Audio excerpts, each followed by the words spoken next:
ഈശോയിൽ ഏറ്റവും പ്രിയപ്പെട്ടവരെ, ദൈവവചന പഠനത്തിൻ്റെ 25ാമത്തെ ദിവസമാണിന്ന്.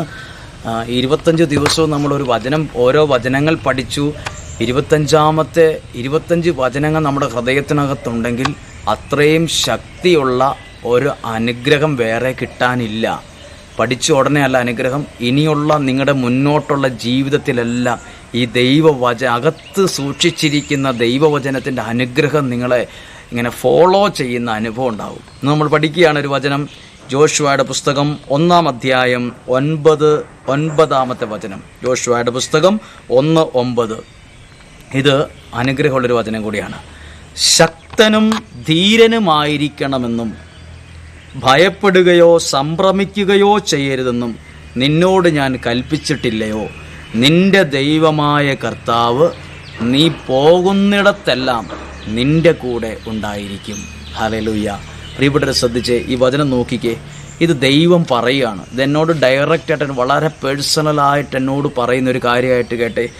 ശക്തനും ധീരനുമായിരിക്കണമെന്നും ഭയപ്പെടുകയോ പരിഭ്രമിക്കുകയോ ചെയ്യരുതെന്നും നിന്നോട് ഞാൻ പറഞ്ഞിട്ടില്ലേന്നല്ല, നിന്നോട് ഞാൻ ഉപദേശിച്ചിട്ടില്ലേ, സൂചിപ്പിച്ചിട്ടില്ലേ, ഈ വാക്കൊന്നും ഉപയോഗിച്ചിട്ടില്ല, കൽപ്പിച്ചിട്ടില്ലേന്ന് പറഞ്ഞാൽ അത് സ്ട്രോങ് ആയിട്ട് പറഞ്ഞിരിക്കുന്ന ഒരു കാര്യമാണ്.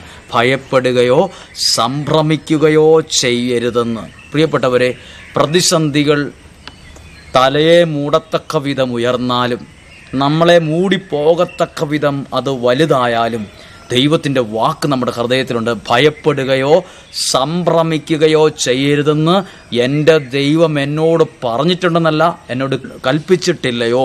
അടുത്ത വാക്ക് ഇങ്ങനെയാണ്, നിൻ്റെ ദൈവമായ കർത്താവ് നീ പോകുന്നിടത്തെല്ലാം നിൻ്റെ കൂടെ ഉണ്ടായിരിക്കും. നീ പോകുന്നിടത്തെല്ലാം നിൻ്റെ ദൈവമായ കർത്താവ്, ഞാൻ പോകുന്നിടത്ത്, ഞാൻ ജോലി ചെയ്യുന്നിടത്ത്, ഞാൻ വീട്ടിലായിരിക്കുന്ന സമയത്ത്, ഞാൻ ചെയ്യുന്ന എൻ്റെ ദൈവം ഞാൻ പോകുന്നിടത്തെല്ലാം എൻ്റെ കൂടെ ഉണ്ടായിരിക്കും. ഈ 25ാമത്തെ ദിവസം പഠിച്ച ജോഷുവ 1:9 വചനമാണ്. ഈ വചനം എല്ലാം നിങ്ങളുടെ ഹൃദയത്തിലിരിക്കട്ടെ. നിങ്ങൾക്കിതൊക്കെ പഠിക്കാനും ഇതൊരു അനുഗ്രഹമാക്കി മാറ്റാനും ഞങ്ങൾ എന്നും നിങ്ങൾക്ക് വേണ്ടി പ്രാർത്ഥിക്കുന്നുണ്ട്.